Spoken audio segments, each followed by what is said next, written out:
Click করুন অ্যাপের bell আইকনে আর সাবস্ক্রাইব করুন এবিপি আনন্দ। সব সময় থাকুন খবরে। ইকবালপুর থানা এলাকায় তরুণীর বস্তাবন্দি দেহ উদ্ধারকে ঘিরে তৈরি হয়েছে চাঞ্চল্য। গতকাল রাত 2টো নাগাদ স্থানীয় বাসিন্দারা মৌলানা মোহাম্মদ আলী রোডে রাস্তার ধারে একটি ভারী বস্তা পড়ে থাকতে দেখেন। সন্দেহ হয়, খবর দেওয়া হয় পুলিশে। ইকবালপুর থানার পুলিশ এসে বস্তা খুলে তরুণীর মৃতদেহ উদ্ধার করে। বিস্তারিত জানবো, সরাসরি চলে যাবো ঘটনাস্থলে আমাদের প্রতিনিধি হিন্দোলদের কাছে। হিন্দোল, স্থানীয় বাসিন্দারা কি বলছেন এবং পুলিশের তরফেই বা কি বলা হচ্ছে?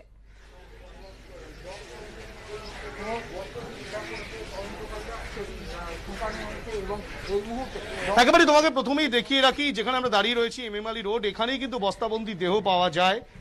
এখানকার বাসিন্দারা দেখতে পান এবং তার পরবর্তী ক্ষেত্রে এখানকার লোকজনই কিন্তু পুলিশকে খবর দেয়। ইকবালপুর থানার পুলিশ ঘটনাস্থলে আসে এবং আসার পর তারা কিন্তু দেহ উদ্ধার করে নিয়ে যায়। তোমাকে দেখাবো সেই ছবি। ইতিমধ্যেই কিন্তু ডগ স্কোয়াড তারা এসছে, ডগ স্কোয়াডের সদস্যরা এসছে এবং এখানে কিন্তু পুলিশ কুকুর নিয়ে এসে কিন্তু রীতিমতো খুঁজে দেখছেন যে এই ঘটনার সঙ্গে কে বা কারা যুক্ত থাকতে পারেন। এই যে বস্তাবন্দি দেহ, এই বস্তাবন্দি দেহ দেখতে পাওয়ার পরে তৎক্ষণাৎ কিন্তু পুলিশ এসে ঘটনাস্থল থেকে সেই বস্তা উদ্ধার করে এবং তারপরে দেখা যায় যে এক তরুণীর দেহ রয়েছে এবং সেই দেহে প্রাথমিকভাবে এলাকার বাসিন্দারা যেটা বলছেন যে গলায় দাগ রয়েছে।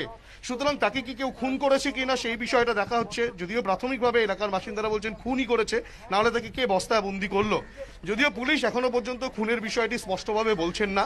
পুলিশের তরফ থেকে বলা হচ্ছে যে কিভাবে মৃত্যু হলো সেটা ময়নাতদন্তের পর স্পষ্ট হবে। এবং ইতিমধ্যেই তোমাকে সেই ছবি দেখাবো যে রীতিমতো কিন্তু এই যে পুলিশ কুকুর, সেই পুলিশ কুকুর দিয়ে এলাকায় তন্ন করে খুঁজে দেখা হচ্ছে যে এই ঘটনার সাথে কারা যুক্ত থাকতে পারে এবং এই তরুণীর পরিচয়, তার পরিচয়ও কিন্তু জানার চেষ্টা চালাচ্ছেন তদন্তকারীরা। এবং গোটা পরিস্থিতিতে স্বাভাবিকভাবে এলাকায় কিন্তু যথেষ্ট চাঞ্চল্য সৃষ্টি হয়েছে। ধন্যবাদ হিন্দোল। কুসুমিতা।